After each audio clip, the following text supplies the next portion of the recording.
ॐ भूर्भुवः स्वः तत्सवितुर्वरेण्यं भर्गो देवस्य धीमहि धियो यो नः प्रचोदयात्।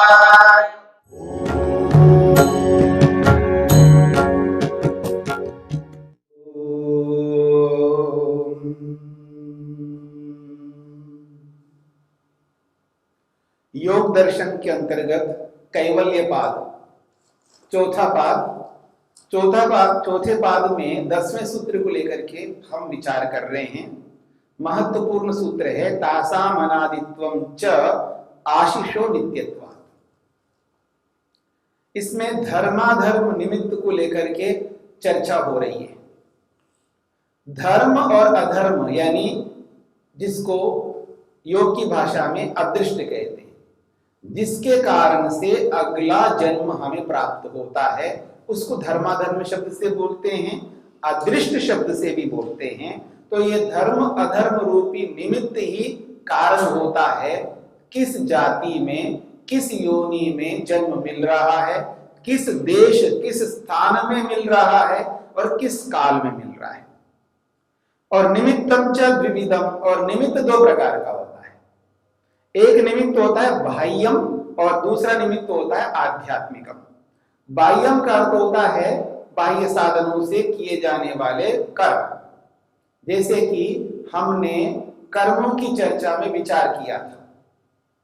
4 प्रकार के कर्मों में एक कर्म ऐसा रहा जो कि पाप है, उसकी चर्चा तो क्या करना है, पाप को तो हटाना है। लेकिन मिश्रित कर्म को लेकर के भी हमने विचार किया है, मिश्रित कर्म कैसा होता है, और पुण्य कर्म को लेकर के भी विचार किया है। तो पाप कर्म में तो तीनों साधन काम आते हैं, यानी बाह्य साधन भी काम आते हैं, आध्यात्मिक साधन भी काम आते हैं, क्योंकि पाप मन से भी होता है, पाप वाणी से भी होता है, पाप शरीर से भी होता है। तो तीनों प्रकारों से पाप होता है। कर्म के जो 3 भेद है, मन वाणी और शरीर, तो इन तीनों प्रकारों से पाप व्यक्ति करता है, चाहे वो बाह्य साधन से करे या आंतरिक साधन से करे।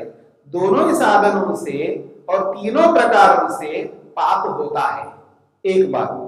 दूसरी बात, जो मिश्रित कर्म हम करते हैं, मिश्रित कर्म में एक ही कर्म के अंतर्गत, एक ही क्रिया के अंतर्गत कुछ आत्माओं को सुख पहुंचाना होता है लक्ष्य, और कुछ आत्माओं को दुख पहुंचाना लक्ष्य होता है। ऐसा जो कर्म होता है उसी का नाम मिश्रित है। और मिश्रित कर्म जो भी होता है ये बाह्य साधन से ही होता है। अब यहां पर बात कही जा रही है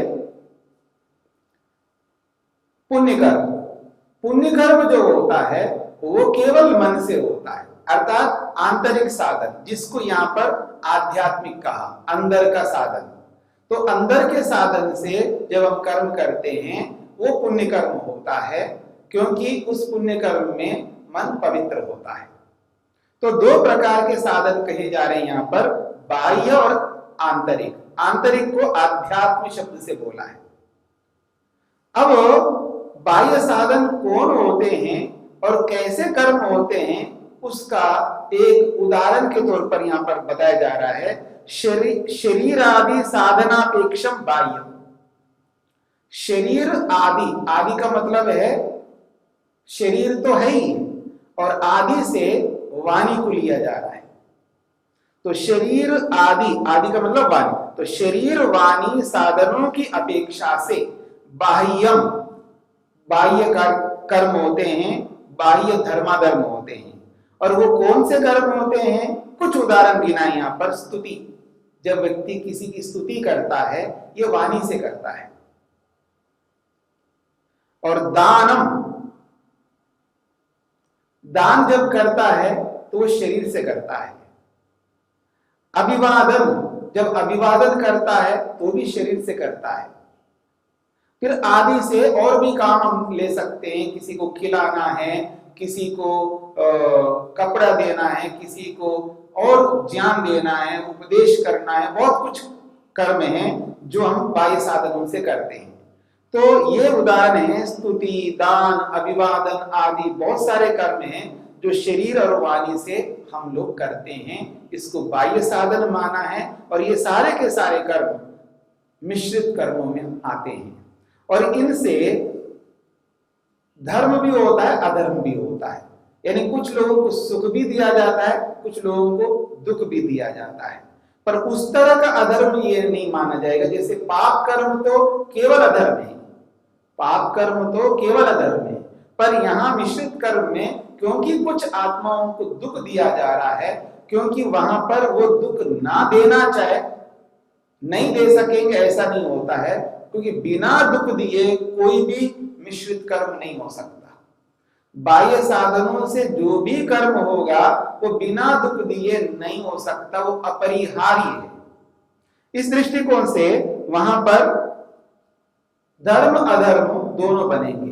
तो अधर्म से यहाँ पर वैसा अधर्म वाला नहीं है, पाप अधर्म वाला नहीं है जो पुनर्जन्म को देने वाला, उसको भी अपेक्षा से अधर्म कहेंगे, अपवर्ग को ध्यान में रख करके। जैसे आपको ये बात स्पष्ट होगी, जब व्युत्थान और निरोध धर्म दो बातें आई थी, व्युत्थान धर्म और निरोध धर्म समाधि के प्रसंग में,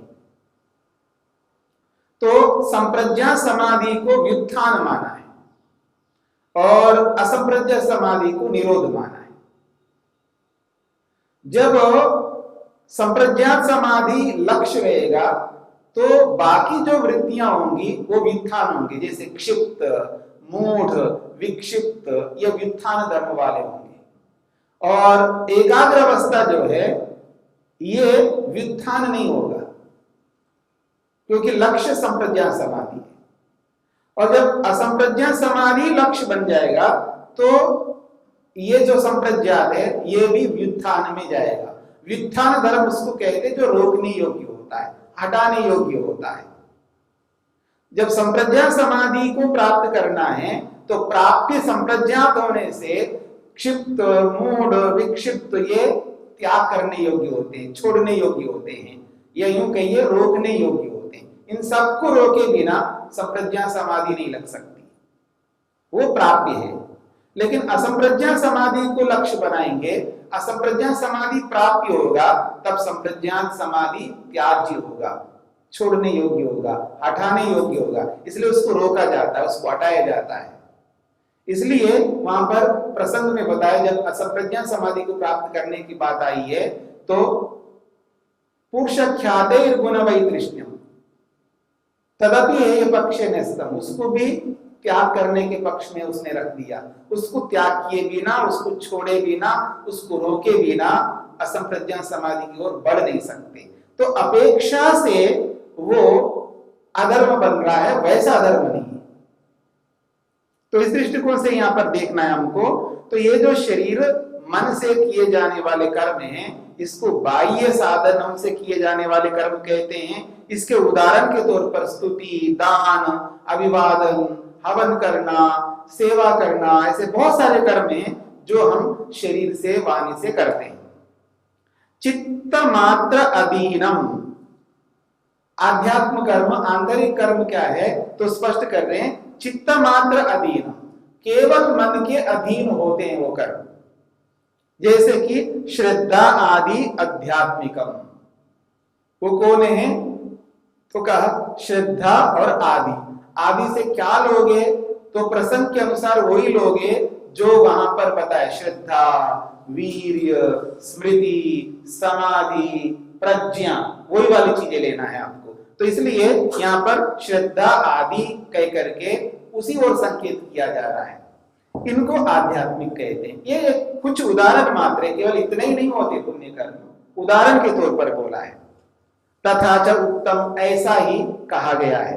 ते च एते मैत्र्यादयो ध्यायिनाम विहारा, ते च एते, वो ये जो अध्यात्म कर्म है, जो मानसिक कर्म है, जो मन से किए जाने वाले कर्म हैं, वो कौन से हैं? मैत्र्यादया, मैत्री, करुणा, मुदित, ये वाले, या श्रद्धा, वीर्य, स्मृति, समाधि, ये वाले हैं। तो तो ये सारे के सारे किसके विहार है? तो कह रहे ध्यायी नाम विहारा, ये ध्यानी लोगों के विहार है, ये ध्यानी लोगों के द्वारा किए जाने वाले कर्म है। ये साधारण लोग नहीं कर पाते ऐसे कर्मों को, क्योंकि ऐसे कर्मों को करने के लिए मन की पवित्रता चाहिए। जो माता के लिए, पिता के लिए, पत्नी के लिए, पति के लिए, पुत्र पुत्री के लिए, शिष्य के लिए, गुरु के लिए जिस भाव से हम उनके कल्याण के लिए कुछ करते हैं, ये केवल हम इन्हे गिने लोगों के लिए सब लोग करते हैं। पर ध्यानी लोग, योगाभ्यासी लोग ऐसे नहीं होते हैं। वो तो वसुधैव कुटुंबकम, उनके लिए पूरी दुनिया एक परिवार है, तो इसलिए वो सबके लिए करते हैं। तो ध्यान करने वालों के ही वो व्यवहार होते हैं जो पुण्य कर्म होते हैं, जो मैत्री है, मित्र बनाना है, करुणा करना है, प्रसन्न रहना है, या संतोष का पालन करना है, तप करना है, स्वाध्याय करना है, ये सारे के सारे मानसिक कर्म हैं जो ध्यान करने वालों के वो व्यवहार होते हैं। ते बाह्य साधन निरनुग्रहात्मान, स्पष्ट शब्दों में कहा जा रहा है, ते वो जितने भी पुण्य कर्म हैं बाह्य साधन निरनुग्रहात्मान, बाह्य साधनों के बिना ही किए जाते हैं, बाह्य साधनों की कोई आवश्यकता नहीं है। अर्थात कर्मेंद्रियों का प्रयोग करो ही नहीं, ना वाणी का, ना हाथों का, ना पांवों का कोई प्रयोग नहीं करना, यानी कर्मेंद्रियों का प्रयोग न करते हुए केवल मन का प्रयोग करते हुए उन कर्मों को किया जाता है। इसलिए बाह्य साधनों की अपेक्षा किए बिना ही वो कर्म होते हैं। और वो कर्म जब कोई व्यक्ति करता है तो कहते प्रकृष्टम धर्मम अभिनिवर्तयन्ति, वो प्रकृष्ट धर्म को उत्पन्न करते हैं, विशिष्ट धर्म को, यानी विशेष धर्म बनता है, जिसको समाधि पाद में स्पष्ट किया था। इसी बात को समाधि पाद में स्पष्ट किया था जहां पर मैत्री, करुणा, मुदित बताया। तो उत्कृष्ट प्रकृष्ट धर्म उत्पन्न होता है इससे, उसी से मन एकाग्र होता है, क्योंकि उसी से मन प्रसन्न होता है। इसलिए वहां पर कहा प्रसन्नम मनः, ऐसे कर्मों करने से मन प्रसन्न होता है और प्रसन्न मन एकाग्र होता है। प्रसन्नम मनः एकाग्रम भवति, ऐसा कहा वहां पर। तो ये प्रकृष्ट धर्मम अभिनिर्वर्तयन्ति, उत्कृष्ट धर्म को ये उत्पन्न करते हैं। कौन? मैत्री, करुणा, मुदित, शौच, संतोष, तप, स्वाध्याय, ध्यान, श्रद्धा, वीर्य, स्मृति, समाधि, प्रज्ञा, ये सब जितने भी है ये सारे के सारे कर्म पुण्य कर्म हैं और केवल मन से किए जाते हैं। ऐसे पुण्य कर्मों से व्यक्ति विशेष धर्म को उत्पन्न करता है और यही आध्यात्म कर्म है, यानी आंतरिक साधन से किए जाने वाले कर्म है। तयोर मानसम बलीयः, बाह्य साधनों की अपेक्षा आंतरिक साधन से किए जाने वाले कर्म ही बलवान होते हैं।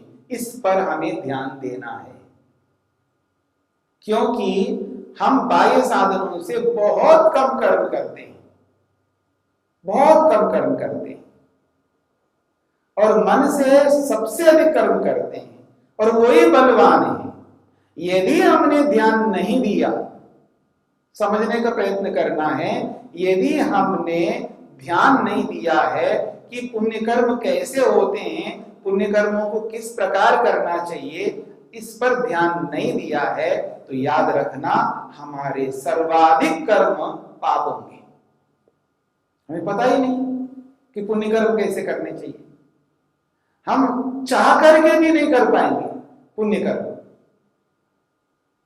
हम ये मान के चल रहे हैं दान देना पुण्य कर्म है, हवन करना पुण्य कर्म है, किसी भूखे को खिलाना पुण्य कर्म है। पुण्य कर्म है मोटी भाषा में, लेकिन योग की भाषा में वो मिश्रित कर्म है, और वो बहुत कम कर्म करेंगे। हाँ, मैं ये नहीं कहना चाह रहा हूं कर्म नहीं करना है, करो जितना कर सकते हो, पर उनकी अपेक्षा और अधिक कर्म मन से करने होंगे। और ये भी याद रखना, मन से ऐसे कोई नहीं कर सकता पुण्य कर्म, उसके लिए मन को पवित्र करना होगा, और मन ऐसे पवित्र नहीं होगा, यम नियमों का पालन करना होगा। यम नियम का पालन जिसने नहीं किया उसका मन पवित्र नहीं हो सकता। यम नियम जो है ना व्यक्ति को त्यागी बनाते हैं, तपस्वी बनाते हैं, निरपेक्ष बनाते हैं।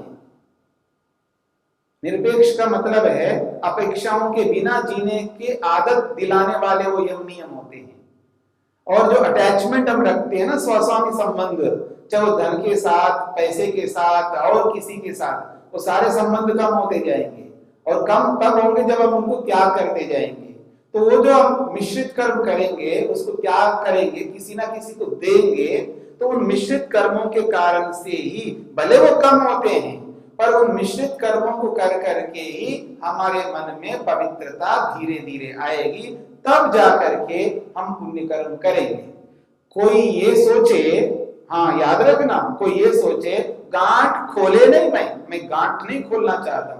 ओ बहुत सरल बताया बाबा जी ने कि पुण्य कर्म मन से करने होते हैं, मैं बैठे बैठे बहुत पुण्य कर्म कर लूंगा, सर्वे भवन्तु सुखिनः सर्वे सन्तु निरामया, मन से दोहराते जाओ हजारों बार, कोई अंतर नहीं आने वाला है, क्योंकि मन पवित्र नहीं है, गांठ अभी खुला नहीं है, मन का जो गांठ बंधा हुआ है ना वो खुला नहीं है, त्याग अभी किया ही नहीं है।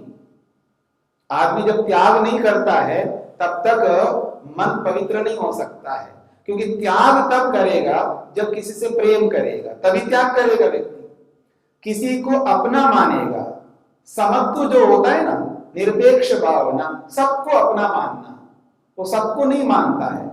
मेरा बेटा है, मेरी बेटी है, मेरा परिवार है, मेरी बिरादरी है, हाँ मेरा कौम है, ये जो मेरा मेरापन होता है ना, उस मेरेपन में दूसरे लोग जो है पराये हो जाते हैं। और जब पराये होते हैं किसी ना किसी अंश में उनके प्रति द्वेष की भावना होती है, द्वेष, और उसी द्वेष के कारण से उन लोगों के लिए कुछ विशेष नहीं कर पाएगा, और अपने अपने लोगों को करेगा तो वह स्वार्थ की भावना आती है, वहां परोपकार की भावना नहीं आती है। तो उस दृष्टि से मन पवित्र नहीं हो पाएगा। जब पवित्र नहीं होगा तो वो पुण्य कर्म कर ही नहीं पाएगा। इसलिए पुण्य कर्म करने के लिए मिश्रित कर्म करने जरूरी है, और उधर पाप कर्म त्याग करना होगा।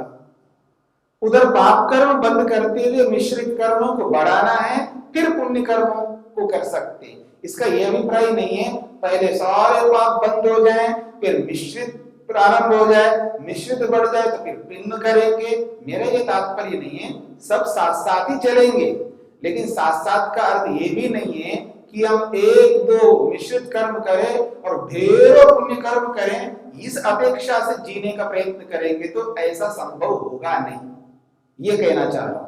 इस दृष्टिकोण से मिश्रित कर्म भी बहुत करते जाओ जितना आप कर सकते हैं, उसमें त्याग करना है, उसमें त्याग की भावना लानी है। अब उसमें ममत्व को त्याग करना है, उसमें संपत्ति को भी त्याग करना होगा, उसमें धन को भी, जो भी हमारे पास में है उनको, जो भी योग्यता है, मैं ये नहीं कहना चाह रहा सर्वस्व त्याग कर दो, मैं ऐसे कोई त्यागी तपस्वी साधु सन्यासी बनाना नहीं चाह रहा। मैं ये कहना चाह रहा हूं जितना प्रतिशत त्याग करना चाहिए कर्तव्य के अनुसार, उतना प्रतिशत त्याग करते हुए अगर हम चलेंगे, जैसे कि आजकल के लोग करते हैं कि 10% त्याग करना चाहिए, 10% त्याग करना चाहिए। यदि 10% भी हर व्यक्ति त्याग करने लग जाएगा तो समाज का इतना बड़ा उपकार हो सकता है, इतना बड़ा उपकार हो सकता है, उसकी कोई सीमा नहीं है, बहुत अधिक उपकार हो सकता है। तो इस दृष्टिकोण से ये जो मिश्रित कर्म हैं, इन मिश्रित कर्मों के लिए आदमी 10% भी त्याग करे तो उसके अंदर त्याग की भावना भरपूर होगी, और फिर वो उसका मन पवित्र होगा, और जब पवित्र होगा तो उस त्याग के साथ में उधर 10% त्याग करेगा तो इधर 90% पुण्य कर्म कर पाएगा। हाँ, इस बात पर ध्यान दीजिएगा। यदि वो 10% उधर त्याग करेगा, क्योंकि पुण्य कर्म तो बहुत करने हैं, तो 90% पुण्य कर्म कर सकता है जब वो 10% त्याग करेगा। और वो सोचे मैं 1% त्याग करूंगा, 2% त्याग करूंगा, तो फिर उसी के अनुसार 1% त्याग करेगा तो 10% पुण्य कर्म कर पाएगा, 2% त्याग करेगा तो 20% पुण्य कर्म कर पाएगा, क्योंकि त्याग सबसे प्रमुख है। इस मार्ग में तेन त्यक्तेन भुंजीथा कहा है, वेद तो यही कहता है, त्याग भाव से भोग। आपको भोग बंद नहीं करना है, भोगो स्वयं, पर 10% कम से कम त्याग करते हुए भोगो। और जब ऐसा भोग कोई व्यक्ति करेगा तो निश्चित बात है वो पुण्य कर्म करने का सामर्थ्य उसके अंदर आ जाएगा। वो इतना पुण्य कर्म कर सकता है जितना वो त्याग कर रहा है। तो कितना अधिक लाभकारी है, एक ओर से 10% त्याग करे और एक ओर से 90% पुण्य कर्म करे, बहुत बड़ा काम है। तो इस दृष्टिकोण से यहां पर बताया जा रहा है तयोर मानसम बलीयः, उन दोनों प्रकार के कर्मों में, यानी बाह्य साधनों से किए जाने वाले कर्म और आंतरिक मन से किए जाने वाले कर्मों में मानसिक कर्म ही बलवान होते हैं।